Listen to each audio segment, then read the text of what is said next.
Hey, everybody, and welcome to another episode of the Patient Convert podcast.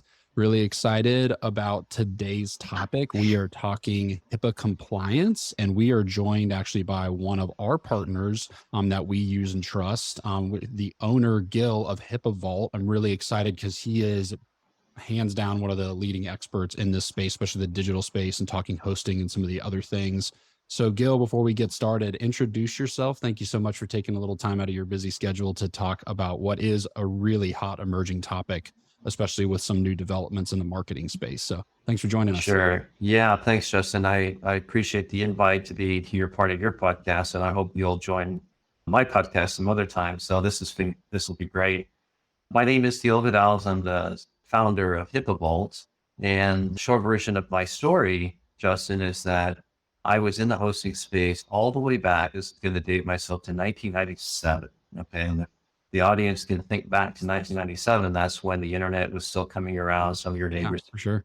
And so I had jumped it early, and my father had put some money into this business. I said to my dad, I want to start a business on the internet. And he said, well, what's the internet? I know I'm actually not joking. This is the conversations back then. So I explained to him it's a network of computers, Yeah. Oh, yeah. so forth. And then I would ask some trusted colleagues and friends, I would say, look, I want to start this business on the internet, web hosting. And some of them would literally say, well, the internet's primarily for criminals. It takes a lot of resources, a lot of power. I don't think this thing's going to be around very long. And there was a newspaper article that came out that said the internet's it's just a fad and it'll be gone. So it was a very difficult decision, Justin, believe it or not. And I thought, I'm going to take my chances. I think this internet concept has legs under it. I think it's going to be around for a while. So I went ahead, took some money that my dad gave me, started this business. It was just generalized web hosting. And it went okay, as you can imagine back in those days, trying to get customers. There wasn't any marketing experts like you around. We were just trying to slug it out. Very different. But what happened next is interesting. I started getting off the ground, generating revenue, and the hosting marketplace took off and there was competition. And what I noticed that I'd get a phone call and someone would say, I'd like to host with you. But I noticed that this other guy here, instead of paying you $99, I get $49 a month. So I lowered the price again and again. Finally, one day I woke up and I thought, wait a minute, Google's offering hosting for free. How can I win in a world where you can get it? Yeah. So I had a customer, thank God, they called me and says, I've been with you for a while. I like your service, but have you ever hosted a site that has medical data and follow the HIPAA regulations? And I said, I don't know a HIPAA from a hippo. And so he was very patient with me. He liked the service in general. So he taught me this first customer back in 2010. So he was my first HIPAA client. So since then, I completely changed. And by the way, he said, hey, instead of paying you $50 a month, I'll pay you $500 a month. And I go, okay, this is starting to make sense, right? I can actually make a profit. I can hire people. So yeah, that was a moment of enlightenment. And then, of course, I pivoted on that and started changing our website and focus and learning it, hiring people and training them. So that's how I got my start. Oh, I love it. That's such an excellent story. Yeah. I mean, and you did what every entrepreneur does is kind of as things evolve, you're looking for that differentiator, especially like a market like email or hosting as it evolved. And again, you can't compete with free and you can't compete with the multi-billion dollar titans. And you're able to carve out what is a needed service. And before, because I obviously want to talk about some of the marketing implications, especially related to some of this HSS stuff that has evolved. But before we even do that, having been in this space for over 10 years, working directly with private medical practices, HIPAA is also obviously, I think most people listening, most administrators in the back end would say they've got a decent grasp on HIPAA, that they're doing the things that they need to on any of the PHI and EHR and EMR related side, but surprisingly, that's not the case. And there's actually a lot of stuff, even when we come in as a new vendor for an organization, that they'll start even just wild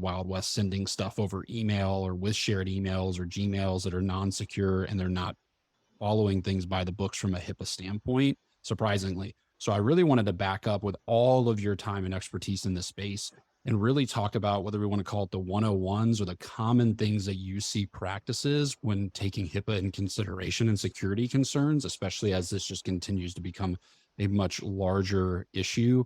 Is walk me through, and then we'll talk in more detail about some of these most common, call it top three or whatever you think, things that you often see practices kind of even shot to a point shockingly doing wrong, Yeah. being vulnerable. Yeah, that's a great way to start off the conversation. So in my family, it so happens I'm the only one that didn't go into some branch of medicine. So I'm quite familiar. My father was a surgeon, my mom a nurse, my sister a nurse. And these doctors are very, of course, they're very intelligent people, but they're very busy, right? And they are experts in their field, and they like to just leave the rest of this stuff to the administrators. And what I see is one common practice is to use an email account. They have this sort of the office email account that their patients can send them information, maybe as an X-ray or explanation treatment. And this is a shared account. So there's a couple of problems with that. One is, although it's convenient to have a shared account because you have different staff coming in on different days and you want them all to access that email, That makes sense. but that violates a security practice, which is you need to have each employee has to have an identifiable email address that's just for them. And the reason for that is pretty important. Let's say that something bad were to happen, that email went to them. Let's say they sent it to the wrong person Hmm. or something bad like that. And so now that person they sent it to has some confidential information they should have never received. And you are the manager of the office or you're the medical practitioner. You need to narrow down, well, who did this?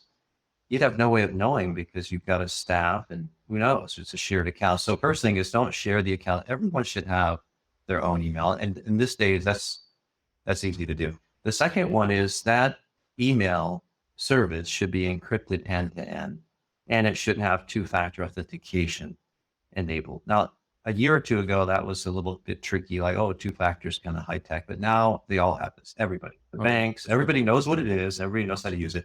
So flip the switch on, turn on the two-factor authentication and have everyone use an individualized email address. So that's low hanging fruit. The other thing I see is that with the websites, everybody has a website now. It's like a business card.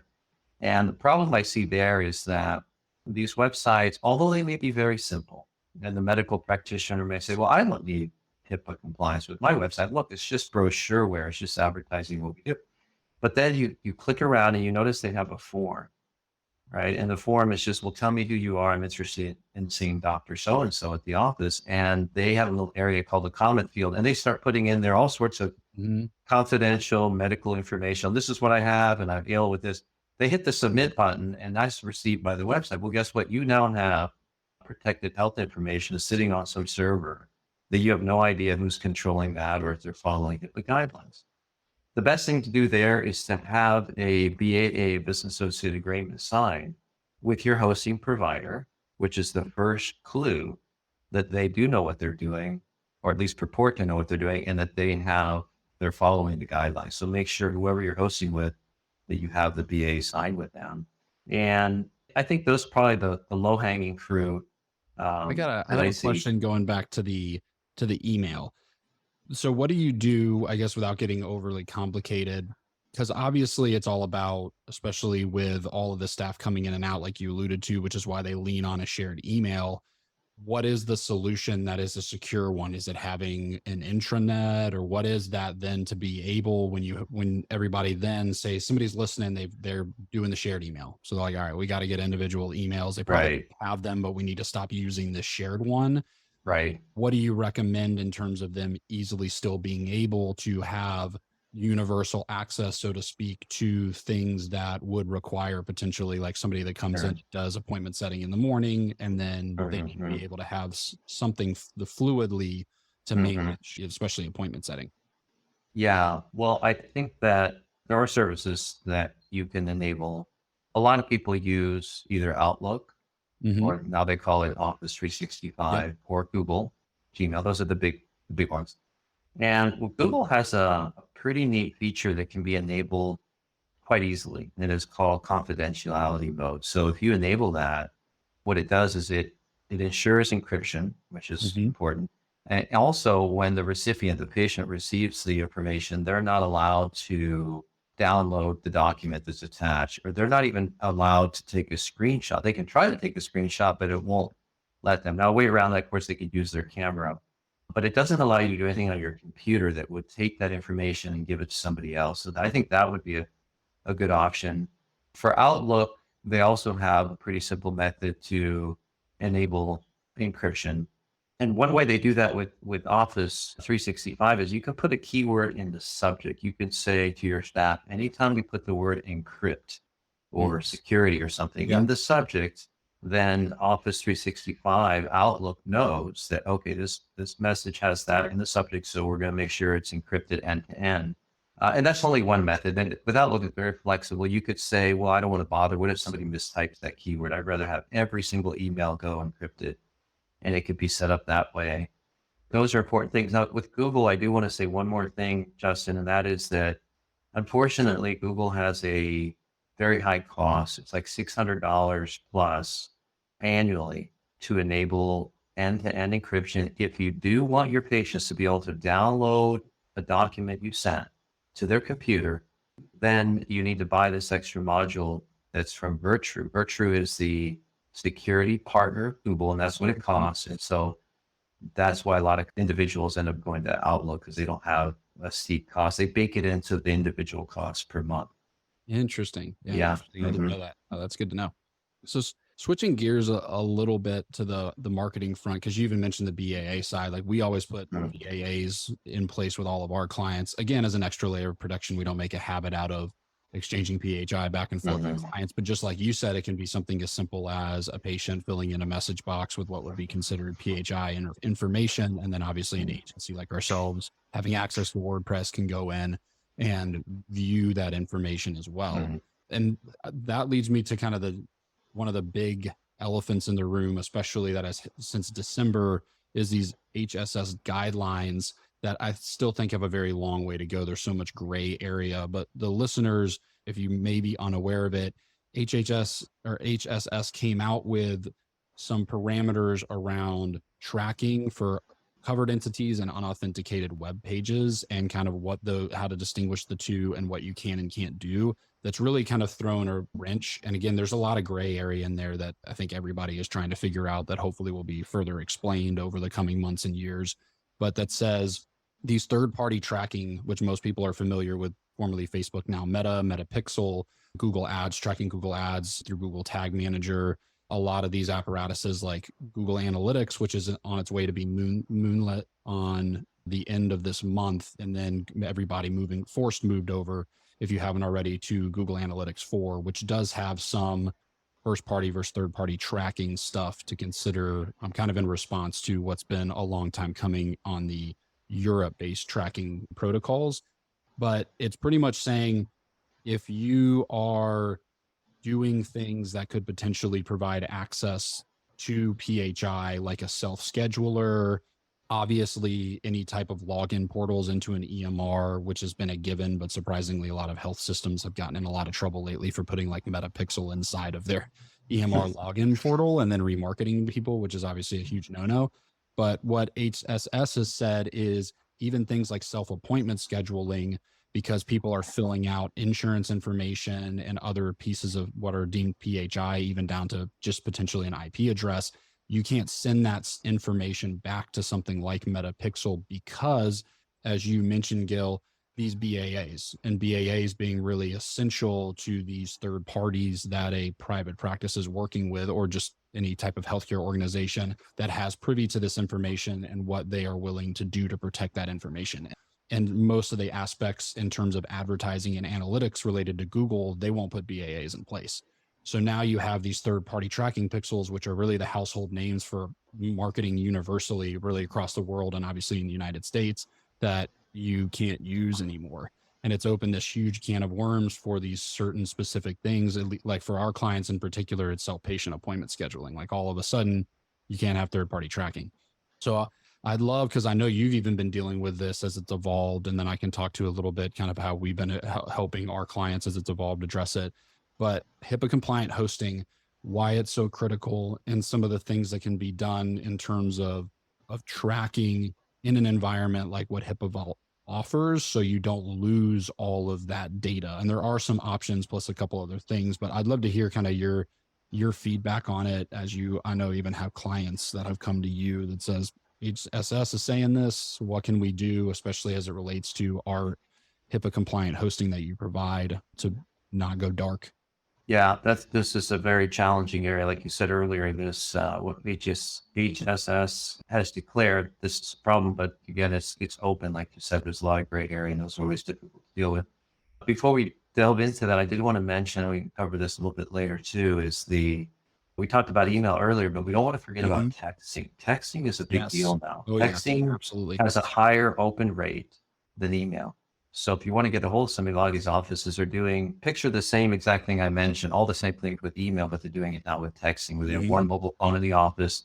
Everyone uses that app on the desktop or that mobile phone to text every other patients from one single account. So same things apply. You need to think about using a text platform that will sign a BAA.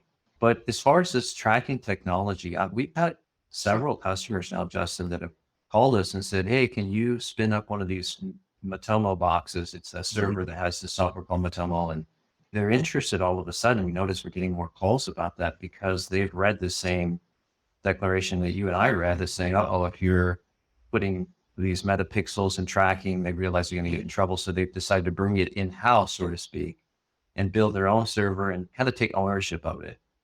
Because I think Metapixel got a bit of a slap on the wrist for what they were doing as well.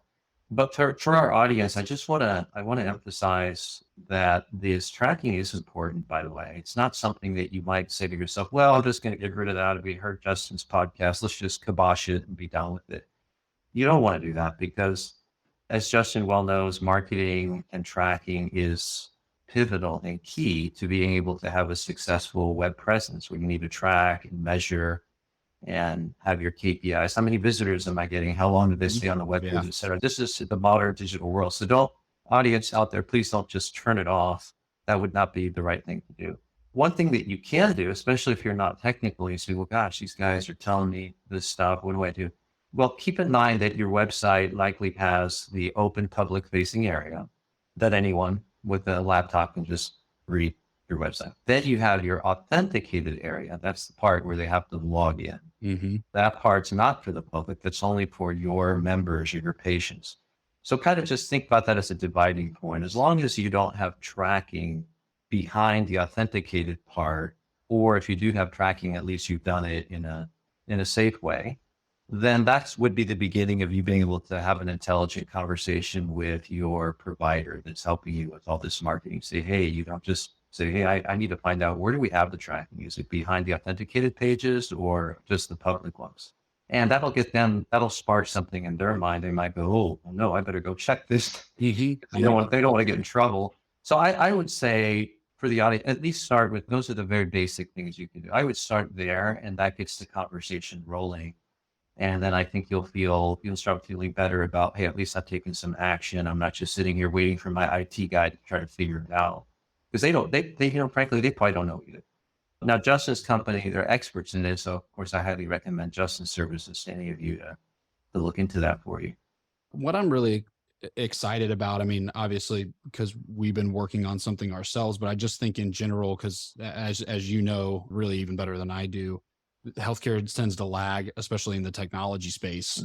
And since really the inception of a lot of these digital marketing apparatuses that practices rely on, like Facebook and Google Ads and all of that stuff, is we really haven't progressed much in a lot of the tracking and analytics space. We still just rely kind of on what they provided. And I do think that this will and can present an opportunity for organizations to start investing in better tracking solutions that are more secure and that can then tell, I think, an even deeper story long term in a secure environment about what the patient journey looks like. Because for a long time, HIPAA compliance or not, and this HSS stuff or not, it's all been really fragmented and broken. You've got like top of funnel stuff, you've got people submitting requests for appointments or self-scheduling those appointments, and then they land inside of an EMR, and then the story is just disconnected.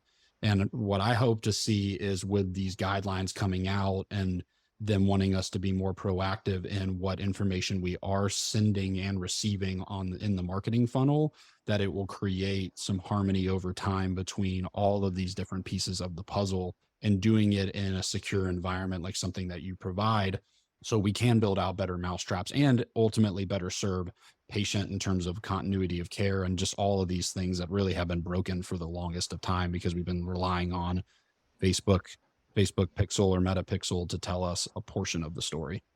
Yeah, that is important. I did want to mention also something maybe I glossed over earlier is that it's easy for the head or the administrator of this medical practice. It doesn't necessarily need to be the medical practitioner, but whoever is administering the office, I do see a tendency for people to go too quickly to their IT consultant, right? The first thing they do, oh, this is, I'm busy. And Justin said, we got to be careful. I'll just call my IT consultant. Now, this used to be the case. I think this is why this happened. It used to be the case when I first started my business back when the internet was invented. You only had IT specialists and there wasn't anyone else. I mean, they knew whatever was in technology land, but worked ahead 20 years. The IT guy doesn't know everything about IT. He only knows his specialty, which is let me connect the firewall, your phone system, and that's about it. If you ask them about this stuff, about tracking and all of that, they're gonna be like their eyes are gonna glaze over. Oh yeah. Justice Company is an expert in that. There are others that are experts in that. And you have to be careful. Don't just entrust everything to your IT guy, assuming that he knows all things about IT. And that's just not the way it works anymore. You have to go to a specialist and help you with these things to secure your tracking and to secure your website. Some of the things that we're doing, Justin, that you asked about earlier that I want the audience to know about, when you have a trusted partner that does your website, one of the things that's important is to have a compliance manager. And the job of the compliance manager is to keep an eye on compliance. And one of the ways they do that is they run these scans at least every month on your website.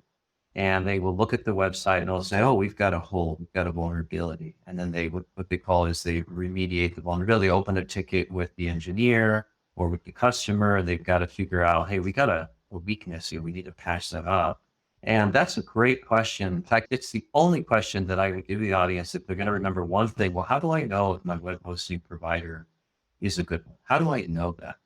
Well, one question you can figure out, you could just ask, you could call up your web hosting provider and say, I'd like to speak to the compliance manager. Now, one or two things will happen. They'll either say, we don't have one, which is like, okay, that's bad. That's really bad. Or they might say, well, we have one, but he doesn't have time to talk to you. Yeah. That's not so good either. You want to, what gives you the warm fuzzy is when you call them, they say, sure, his name is Henry, and we can set up an appointment and you can talk to him.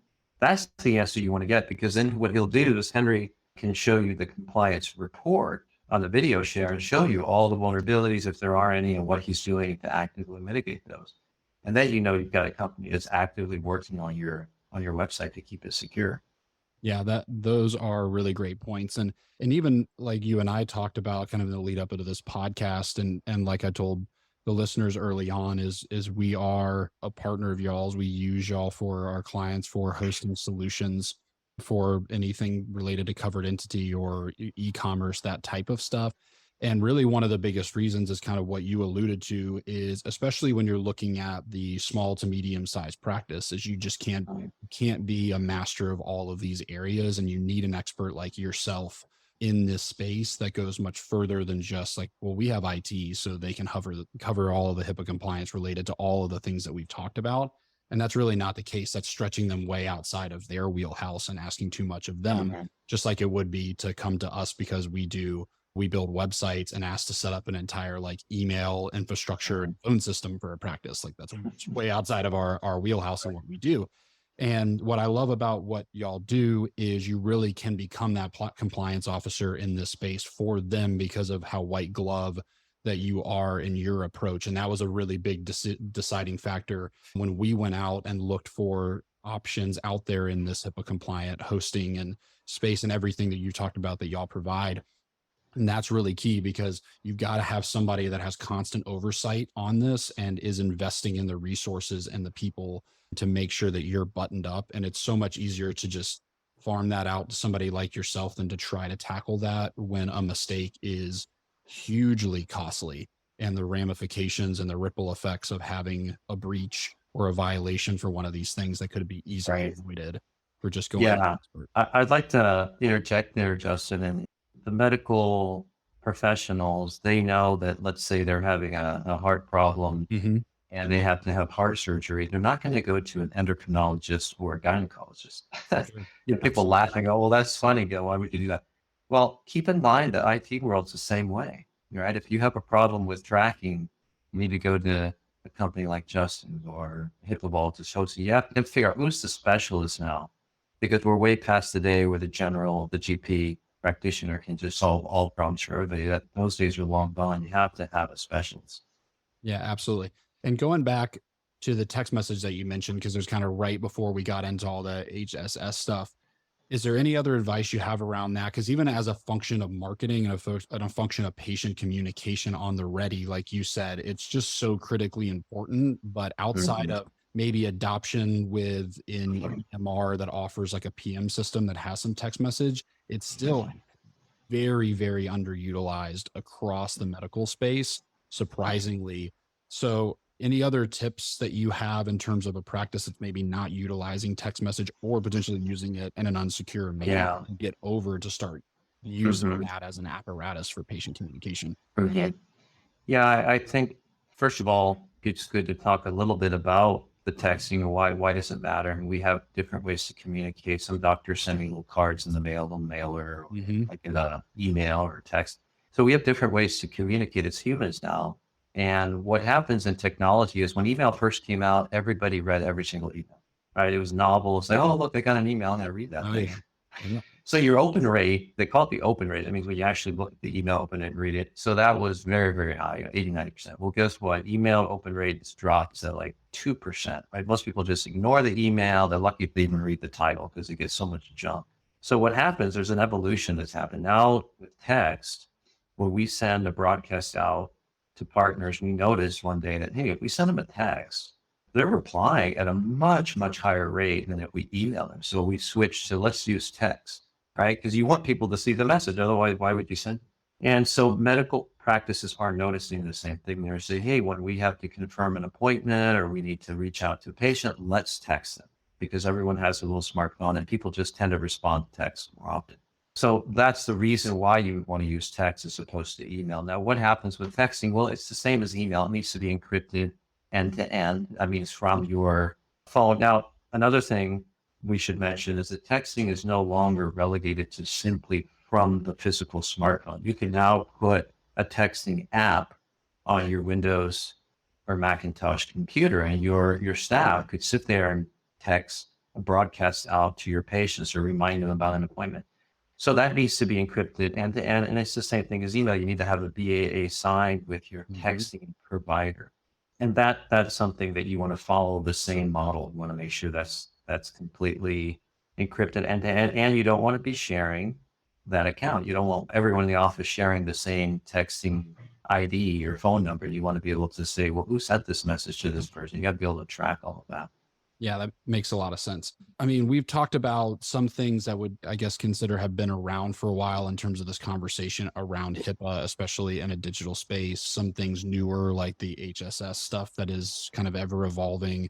And to me, it speaks volumes that they've even kind of jumped into the marketing space now outside of some of the more run of the mill. What do you see is the future of this space from a HIPAA compliance and to just digital in general over the next year or two?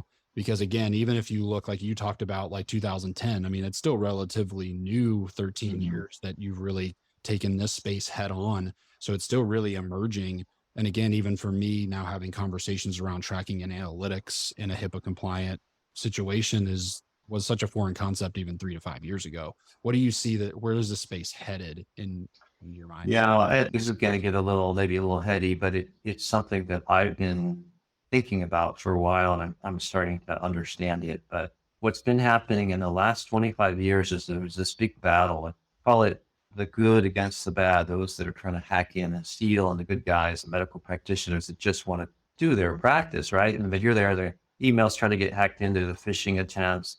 So what I've noticed is that it's almost a game over period where we finally realize that us technologists, we finally realize the bad guys are always going to win. And the reason why is because the good guys are coming up with new technology all the time, but it's all software based. So when they can change software and then they go, oh, I can't hack in, but let me change our approach and we'll find another hole. Yeah. So it's a cat and mouse game. It's never ending. So the conclusion is kind of like bad guys will always be able to find a hole.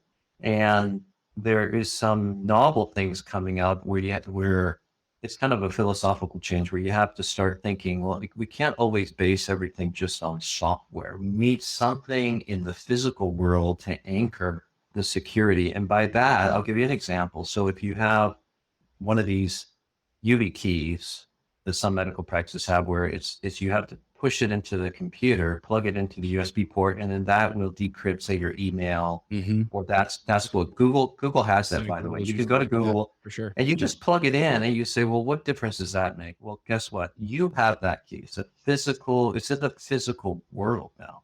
And you're the only one that has that. So once you have security that enters the physical world, it's a game changer because the bad guy can't just make their own key, or they have to drive to your place from China or Russia or Ukraine or wherever you're located and steal that from you. So now you've elevated the game to a point where, wow, they're not going to be able to beat that particular guy. So what I've been learning recently is that security that's strictly in the software world is always evolving because software is just an expression of code. Anyone can write code. A high school kid can write it, whoever.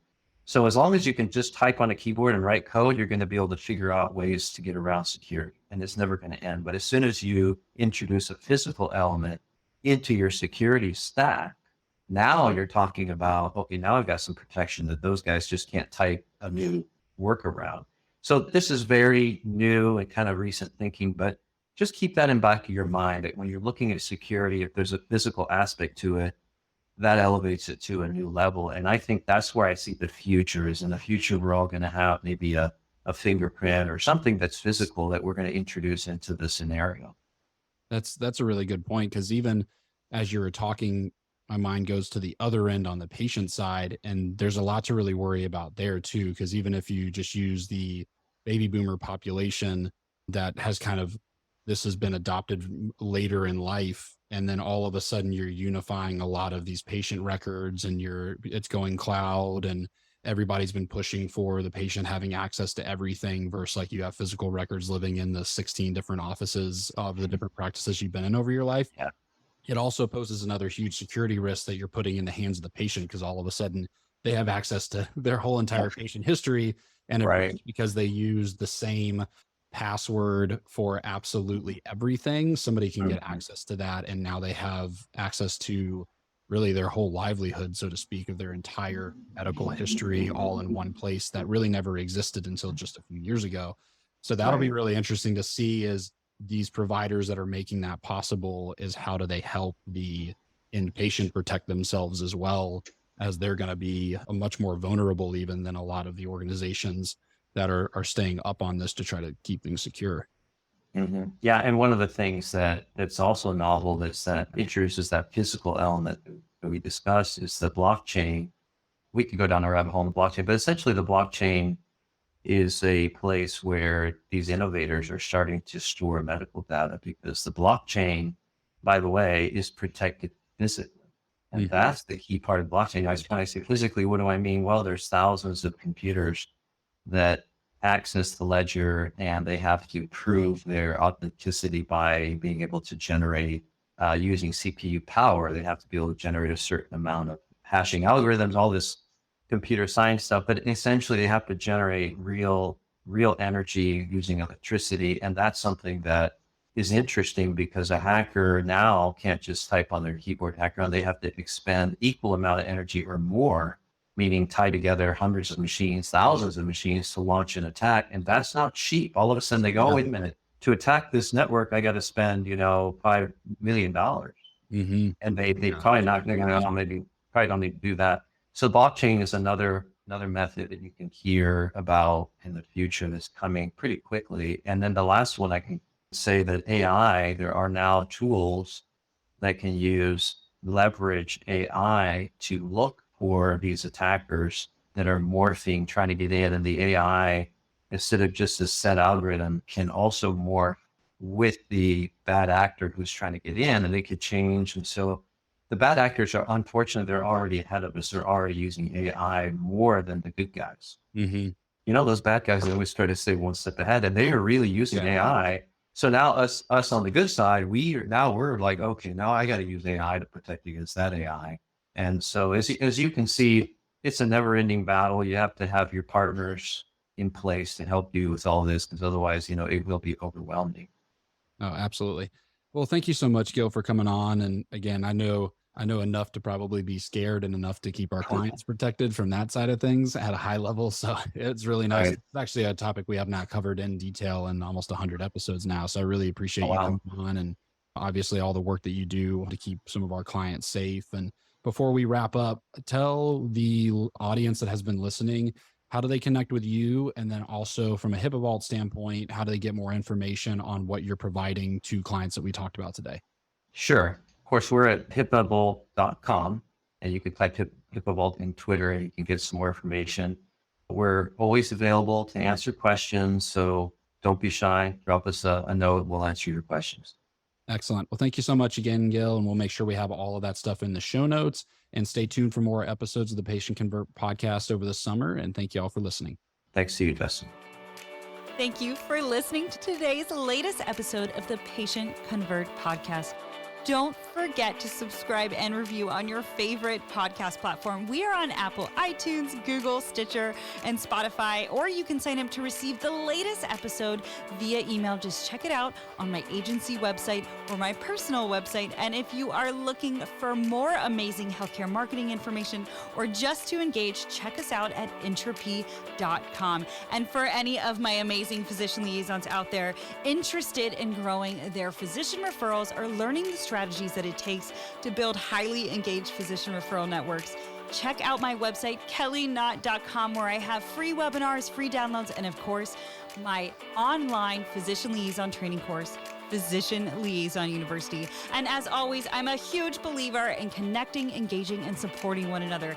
And the best way we can do that is networking. And I always connect with you guys on social media.